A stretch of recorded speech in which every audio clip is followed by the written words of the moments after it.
मैं Indian bird conservation network जो BNHS का प्रोग्राम है उसके लिए बिहार का स्टेट कोऑर्डिनेटर हूँ। एशियाई जल पक्षी गणना AWC जो वेटलैंड्स इंटरनेशनल का प्रोग्राम है उसके लिए भी स्पेशल स्टेट कोऑर्डिनेटर हूँ और IUCN के स्पीसीज सर्वाइवल कमीशन का भी मेंबर हूँ।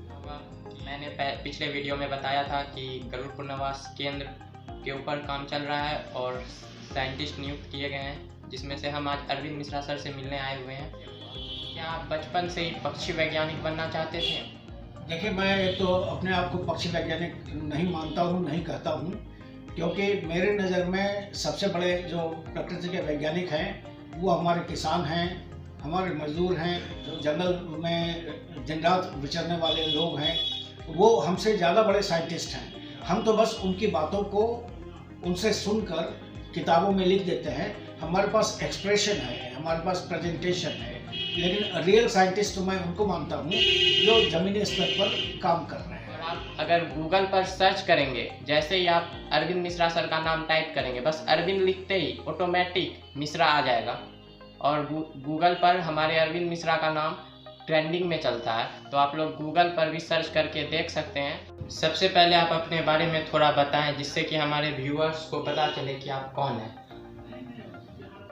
मैं पिछले 35 साल से भी ज़्यादा समय से जंगल, जानवर, पक्षी, तालाब, नदी, समंदर, जंगल, इन सब पे काम कर रहा हूँ। विशेष रूप से वहाँ जो रहने वाले जानवर हैं या पक्षी हैं उनके संरक्षण के लिए मैं ज़्यादा अपना समय दे रहा हूँ, ताकि जब तक वाइल्ड लाइफ हमारा सुरक्षित ही नहीं रहेगा तो हम शोध किस पे करेंगे। इसके लिए मेरे पास कुछ जिम्मेदारियां भी हैं।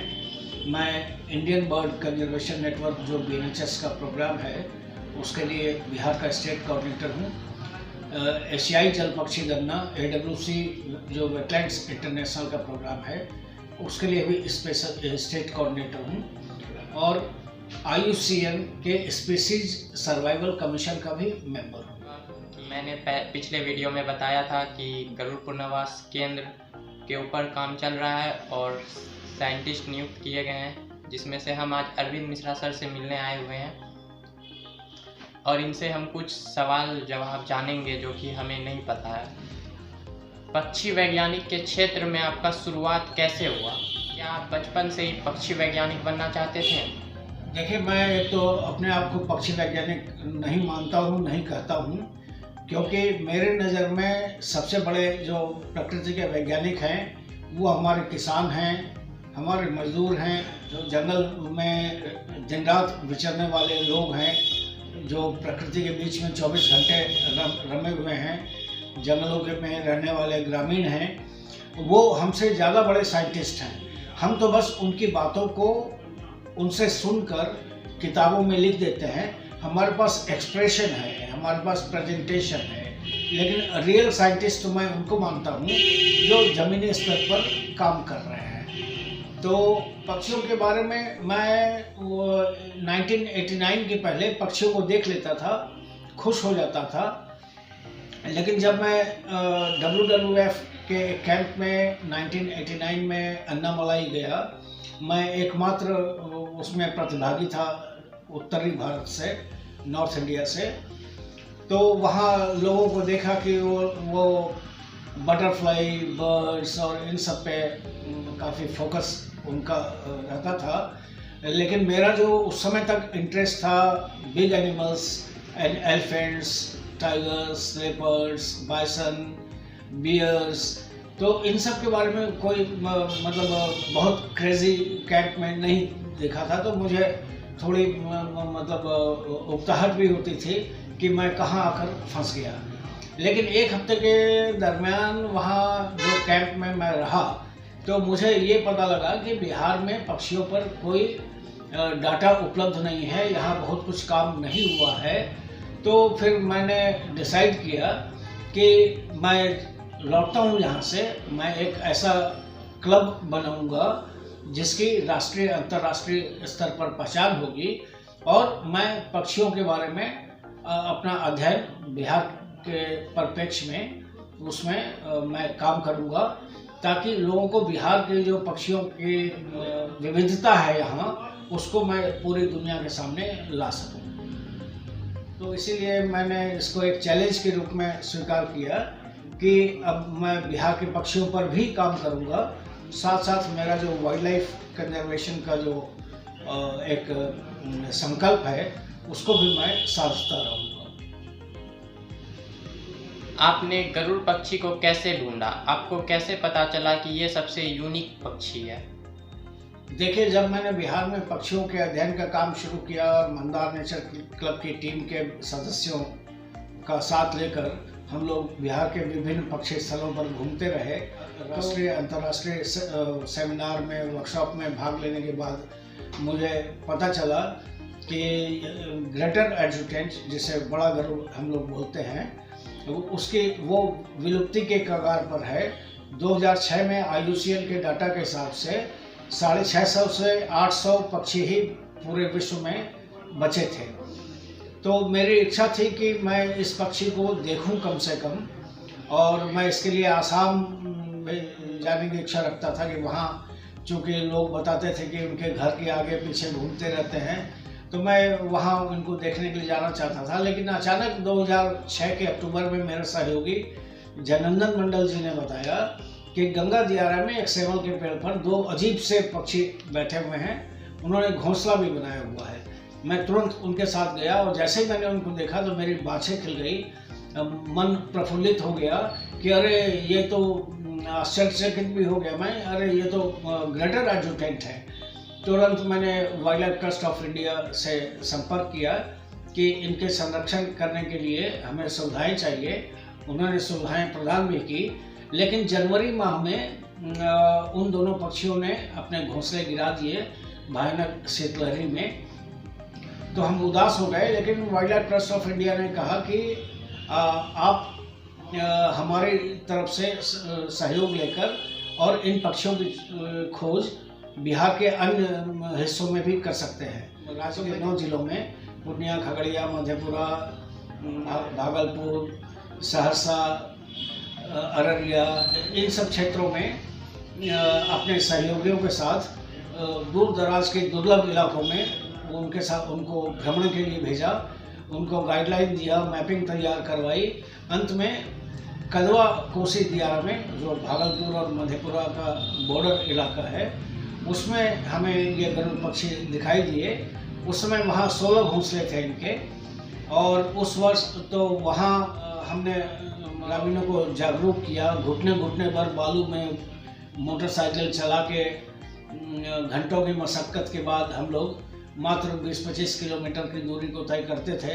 नाव पर मोटरसाइकिल लेके चले जाते थे, कभी फिसलते थे, गिरते थे, कीचड़ में लथपथ होते थे, लेकिन हम लोगों ने ग्रामीणों को वहाँ जागरूक किया।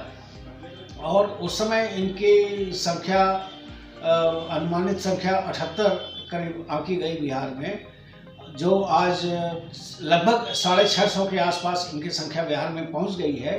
तो इसको चलते IUCN को रेड लिस्ट में इनकी जो अनुमानित संख्या, जो कभी 650 से 800 हुआ करती थी, उसको रिवाइज करना पड़ा। अब वो मान रहे हैं कि इनकी संख्या 1200 से 1500 पूरे विश्व में पहुंच गई है।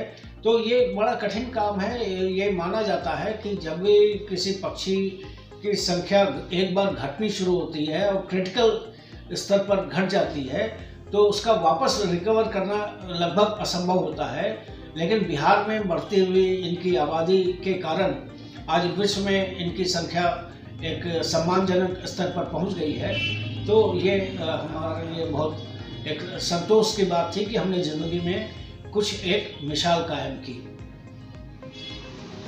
हमारे व्यूअर्स को गरुड़ पक्षी के बारे में पूरी जानकारी संक्षिप्त में बताइए। कभी ये ग्रेटर एडजुटेंट बड़े गरुड़ कई देशों में, नेपाल, बांग्लादेश, म्यांमार, पाकिस्तान और कई में इनकी आबादी अच्छी खासी थी।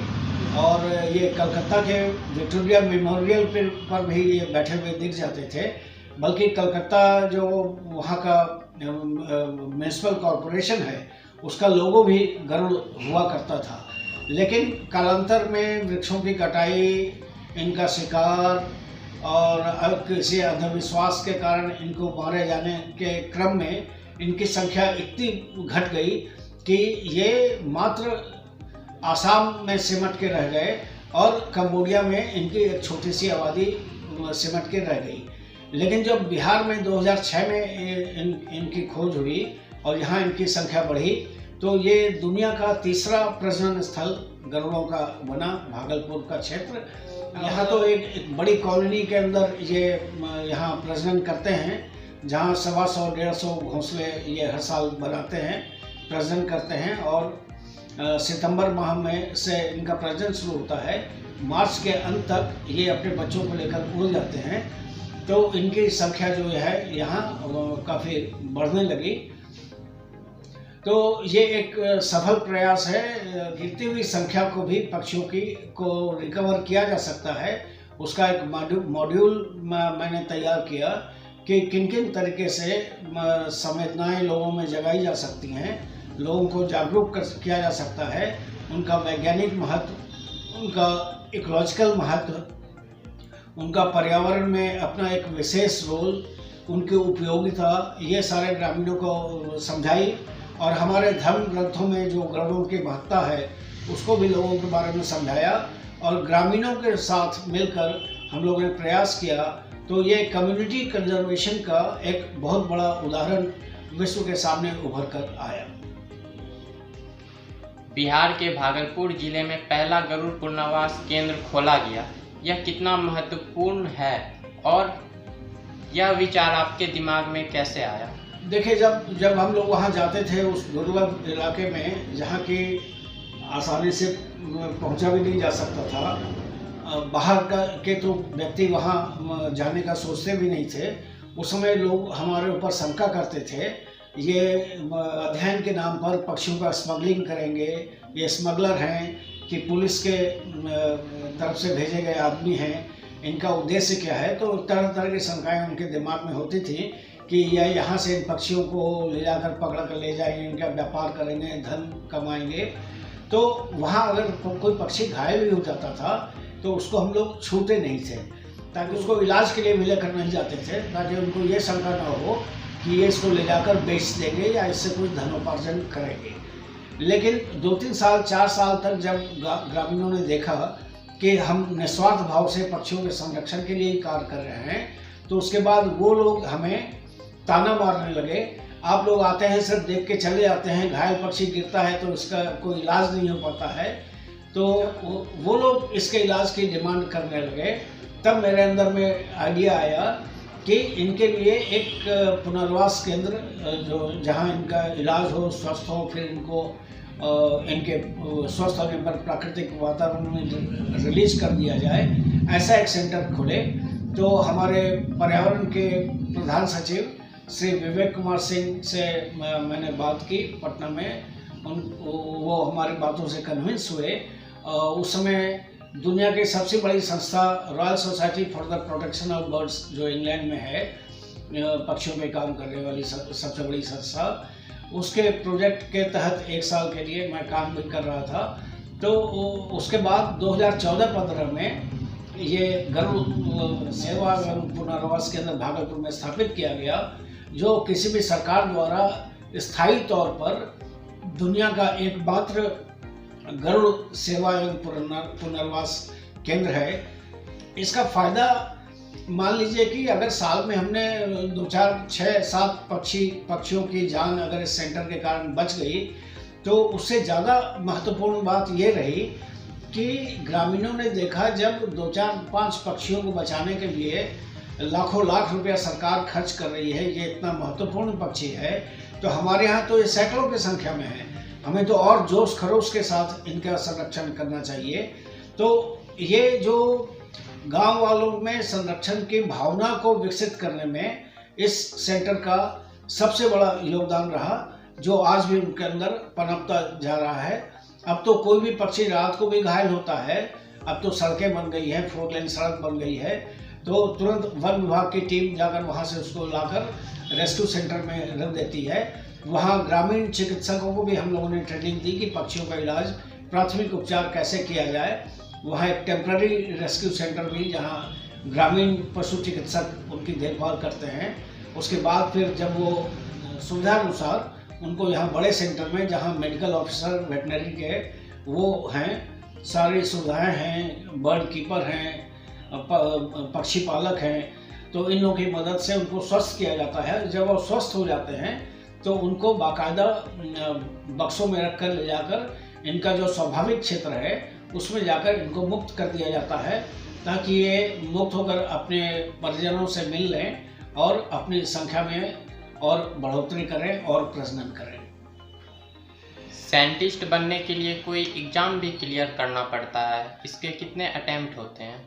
इसके अटेम्प्ट तो अभी 31 साल की उम्र तक मास्टर डिग्री करने के बाद आप पीएचडी के लिए या लेक्चरशिप के लिए या रिसर्च के लिए कंपटीशन वगैरह जो होता है उसको क्वालिफाई कर सकते हैं। तो कई सरकार की योजनाएं हैं, कई प्रोग्राम हैं, कई प्रोजेक्ट हैं, उसमें आप एसोसिएट होके रिसर्च स्कॉलर बन सकते हैं। आप लेक्चरशिप के लिए अटेम्प्ट ले सकते हैं। तो ये आप 31 साल की उम्र तक आप इन सब से जुड़कर इन सब एग्ज़ाम को क्लियर करके और आप कहीं प्रोजेक्ट में जुड़ सकते हैं। इस एग्ज़ाम को क्लियर किए बिना भी, जैसे BNHS है, wild life institute of India है, सैकॉन है, WWF है, तो WTI है, तो इन सब के जो प्रोजेक्ट होते हैं उनमें भी आप इन एग्ज़ाम को क्लियर किए बिना भी प्रोजेक्ट एसोसिएट या रिसर्च स्कॉलर बनकर आप काम कर सकते हैं। धीरे धीरे आपका कार्य जब उसको की महत्ता लोगों को पता लगती है तो आपको मेन स्ट्रीम में एक वैज्ञानिक के तौर पर आप कहीं भी स्थापित हो सकते हैं। आपको इसके लिए स्थायी रूप से आपकी कहीं नियुक्ति भी हो सकती है। तो ये दो तरीके हैं, आप कई अटेम्प्ट ले सकते हैं। पक्षी वैज्ञानिक बनने का आपका उद्देश्य क्या था? पक्षियों का संरक्षक बनना। तो मैं अपने आप को पक्षियों का संरक्षक मानता हूँ, लेकिन जब पक्षियों का संरक्षण करेंगे तो उसके लिए सबसे पहले हमें उसका वैज्ञानिक अध्ययन करना पड़ेगा। उनकी पहचान के लिए, उनके आचार व्यवहार के लिए, उनकी ज़िंदगी के विभिन्न पहलुओं का अध्ययन करना पड़ेगा। उन पे क्या क्या खतरे मंडराते हैं, उन खतरों का निदान वैज्ञानिक रूप से और स्थानीय स्तर पे उन खतरों को कैसे समाप्त किया जाए, इसके लिए प्रयासों के लिए जो वैज्ञानिक अध्ययन करना पड़ता है वो मैं करता हूँ और लोगों को भी प्रेरित करता हूँ। अब तो मतलब पूरी दुनिया मान गई है कि भागलपुर में गरुड़ संरक्षण का कार्य जो है वो बहुत अच्छे प्रोटोकॉल के तहत एक वैज्ञानिक तरीके से किया जा रहा है। तो इसीलिए मुझे एक अंदर से उत्साह, मेरा जैसे जैसे सफलता मिलती गई मेरा उत्साह और बढ़ता गया। अब ये उत्साह हमेशा के लिए कायम रहेगा। हमारी उम्र की नई पीढ़ी को क्या संदेश देना चाहेंगे? लेकिन नई पीढ़ी को ये संदेश देना चाहेंगे कि हमारे पास जब भी कोई आते हैं युवा, बोलते हैं हम आपके साथ जुड़कर काम करना चाहते हैं, सबसे पहला प्रश्न उनका होता है कि हमें क्या मिलेगा। मैं आपको कहता हूँ नई पीढ़ी को कि आप बहुत पैसा कमा लें, कॉर्पोरेट में चले जाएं, विदेश चले जाएं, बहुत पैसा कमा लें और उसके बाद फिर आपकी चाहत होती है कि अब लोग मेरे कार्य को पहचाने। तो जो रूटीन वर्क के अलावा अगर आपने कोई एक यूनिक काम किया है, उससे जो आपको खुशी मिलती है, उस खुशी को आप कितने पैसे में खरीद पाएंगे? अगर आपने एक दुर्लभ पक्षी को देख लिया, उसकी फ़ोटो खींच ली, उससे जो आपको खुशी मिलती है, उस खुशी को आप कितने पैसे में खरीद पाएंगे? आप किसी कीमत पर उसको नहीं खरीद पाएंगे। तो लोगों को पैसे आजीविका के लिए जो आवश्यक है उतने पैसों की व्यवस्था तो करनी ही चाहिए, लेकिन कुछ ऐसा भी करना चाहिए जो पैसों से नहीं खरीदा जा सकता है। ये आपके पहचान रहेगी। आपके जाने के बाद भी लोग आपको याद करेंगे, वरना कितने लोगों को लोग याद करते हैं उनके जाने के बाद। क्या आपका कोई ड्रीम ऐसा भी है जो अधूरा रह गया हो और आप उसे पूरा करना चाहते हैं? मेरा ड्रीम ये है कि शुरुआत जब मैंने पक्षियों के बारे में अध्ययन करना शुरू किया था तो न मेरे पास कोई गाइड था, न उतनी बुक्स थी, न उस समय डिजिटल का ज़माना था।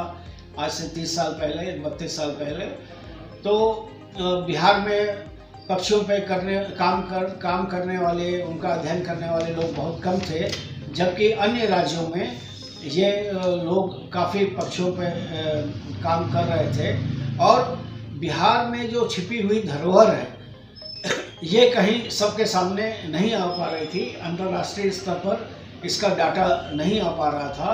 तो मेरी इच्छा ये है कि यहाँ जागरूकता इतनी ज़्यादा बढ़ जाए, और इसमें एक सफलता भी मिली है कि पहले सरकार पक्षियों को एक बेकार विषय मानती थी, वो ज़्यादातर बड़े जानवरों पर फोकस करती थी। आज पक्षियों पे बिहार सरकार ने किताबें भी प्रकाशित की हैं और उनके लिए बड़े बड़े कार्यक्रम कर रहे हैं।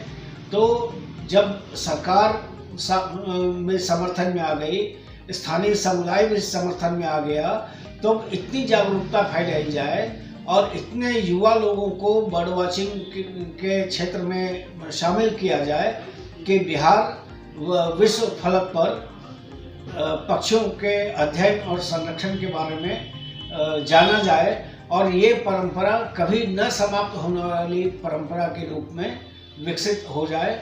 ये मेरा सपना है कि पीढ़ी दर पीढ़ी अब ये परंपरा, पक्षियों के संरक्षण की, अध्ययन की परंपरा बिहार में खत्म न हो, और हम अपनी जो यहाँ जो पक्षियों की यूनिक विविधता है तो उसमें और खोज करके नए प्रजातियों को लोगों के सामने लाएं कि बिहार की ये भी एक अनोखी धरोहर है और इसको संरक्षित करें। और इसके लिए एक बड़ा हुजूम, एक आंदोलन के रूप में पक्षी संरक्षण पे कार्य हो, शिकार व्यापार रुक जाए लोगों के जागरूकता के माध्यम से। ये मेरा सपना है। अरविंद मिश्रा सर ने गरुड़ पक्षी के बारे में जो कार्य किया उसके बारे में यूपीएससी, बीपीएससी, यूडीसी जैसी बड़ी परीक्षाओं की तैयारी करने वालों को बताया जाता है कि इनके बारे में भी प्रश्न इन परीक्षाओं में संभावित हो सकते हैं। ये बहुत ही बड़ी उपलब्धि है। ये खुद को पक्षी वैज्ञानिक नहीं मानते हैं, बट ये बहुत ही बड़े पक्षी वैज्ञानिक हैं।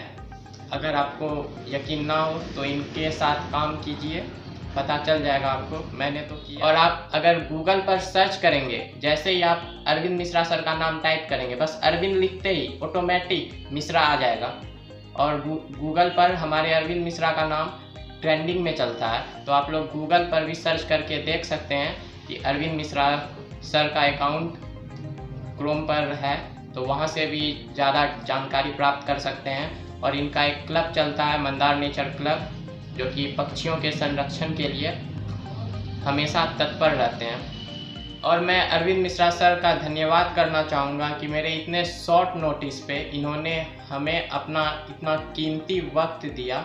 इसके लिए मैं बहुत बहुत आभार हूँ अरविंद मिश्रा सर का। तो आज का वीडियो यहीं तक रहेगा, फिर मिलेंगे किसी अगले वीडियो में।